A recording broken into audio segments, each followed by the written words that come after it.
Hello friends, welcome to this video. In this video we'll be taking a look at the autosomal DNA results, predicted phenotype, traits, and even ethnicity results of an Anatolian Neolithic farmer from Barcin in Turkey.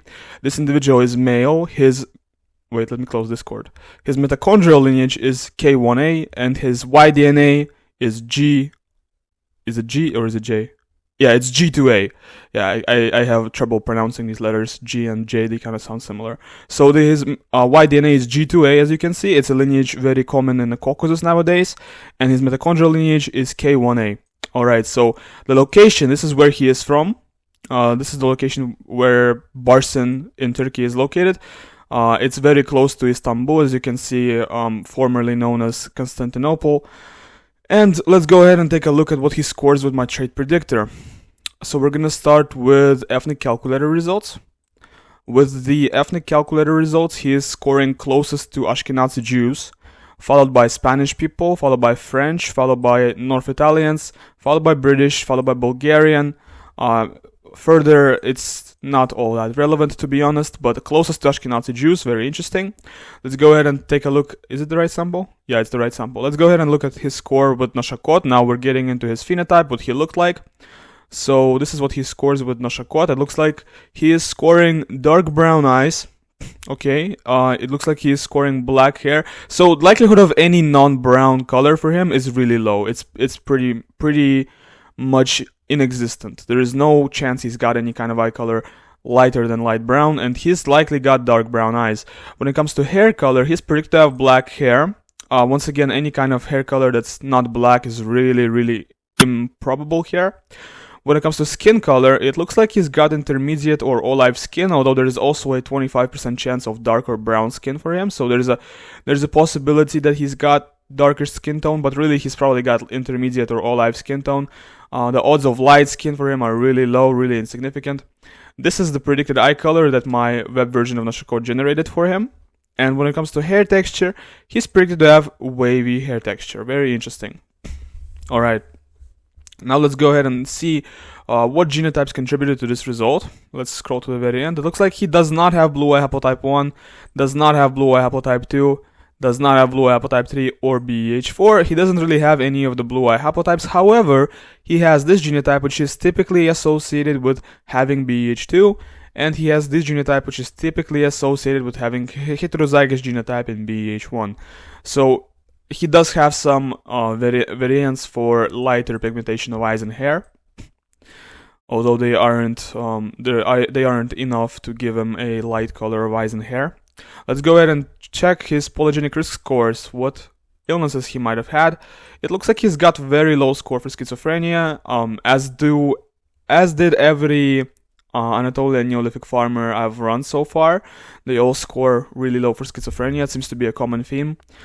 He's scoring slightly above average for type 2 diabetes, slightly above average for Alzheimer's, below average for multiple sclerosis, which is something I just added today. For cancer section, it looks like he's got let's check.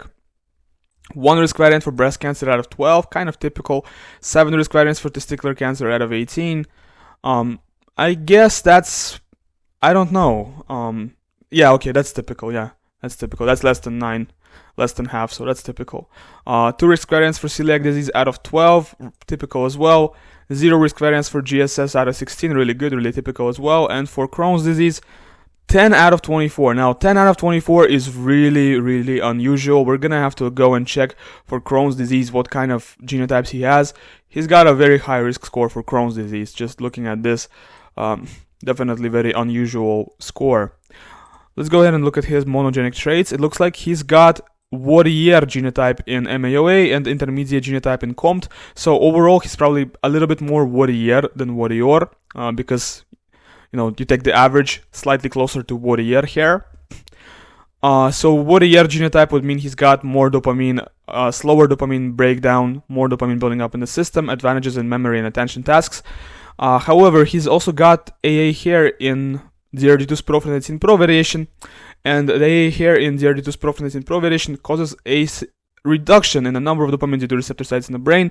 So he's got more dopamine but less dopamine due to receptor sites in the brain. Overall, it kind of equalizes. By the way, these are all very stereotypically European traits, phenotypical traits.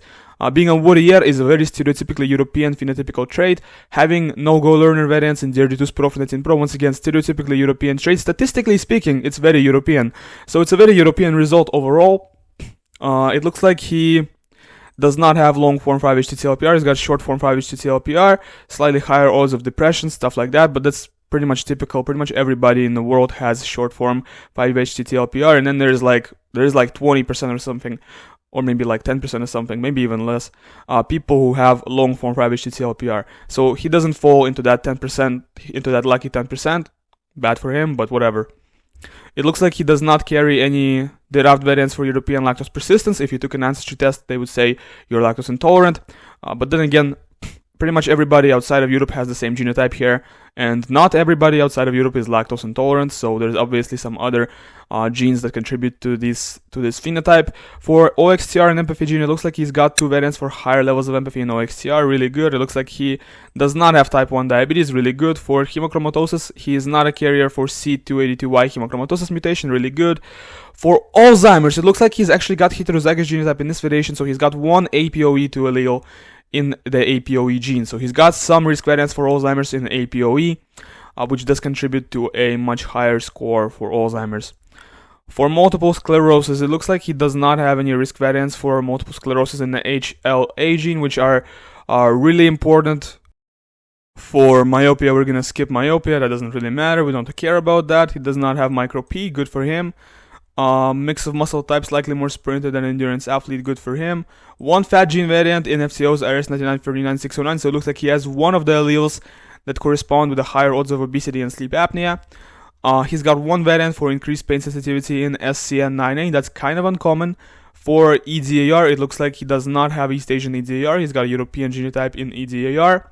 He's also not an Asian flusher, so once again, no East Asian traits, no EDAR, no Asian flushing. It looks like he has genotypes that make him more likely to gain weight if taking Zyprexa, which is kind of typical for pretty much everybody. He is not a carrier of albinism mutations, and also he doesn't carry the risk variants for cleft lip and cleft palate in this variation here. For familiar Mediterranean fever, it looks like he does not have any risk variants, but then again, it looks like only 4 variations were found in the file, so not a lot of risk variants out of 4. For the MTHFR panel, it looks like he's got this genotype, which leads to... It's kind of a bad genotype, actually. It leads to a 10 to 20% deficiency in processing folic acid. I'm not really sure what the implications of that is, but if you read online, you will see that it leads to a higher odds for a variety of illnesses, from autism to coronary heart disease to like schizophrenia. Like there's all kinds of like cancers as well. So it's just a bad genotype overall to have. However, he's got this genotype in another variation of MTHFR, which is a common genotype and actually leads to lower odds of various health issues. So maybe it's not all that bad. For cancer section, it looks like he doesn't really have any risk variants for cancer, for breast cancer, which is really good. And he's got this genotype, which leads to 2 times reduced risk of testicular cancer, once again really good. And actually this genotype as well, which leads to 3 times lower odds of testicular cancer for men, once again really good. So it looks like for testicular cancer, he doesn't have to worry too much about it. We do have to look up for Crohn's disease, because he had an atypical score for Crohn's. So for leukemia, it looks like he's got lower odds of leukemia, really good. Rare diseases, is there anything here? Okay, so he's got this genotype, which is actually really uncommon, and it leads to a significant, like 4 times reduction in the risk of autoimmune diseases, which is really, really good once again. So he's got this genotype, which leads to a significant reduction in risk of autoimmune diseases, and it's really uncommon as well.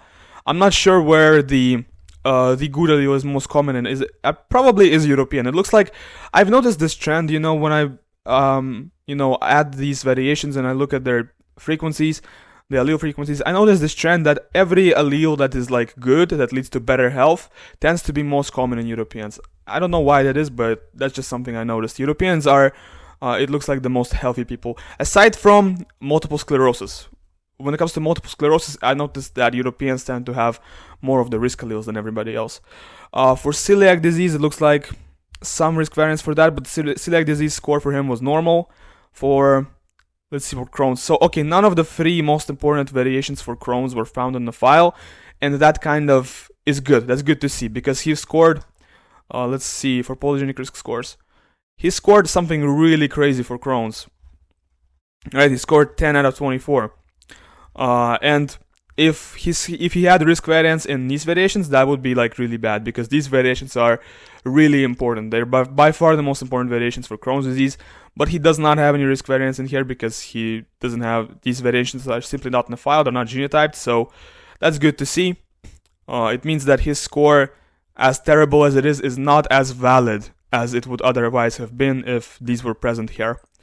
For Canavan syndrome, it looks like he does not have any risk variance for that, really good to see. And for HIV and AIDS panel, it looks like he does not have any protective variance. Alright, that's pretty much all there is to it. Thanks for watching my video until the end. Leave a like and subscribe if you enjoyed it. And also, I want to remind you that you can download this file in 23andMe format from link which is in the description of the video. Goodbye.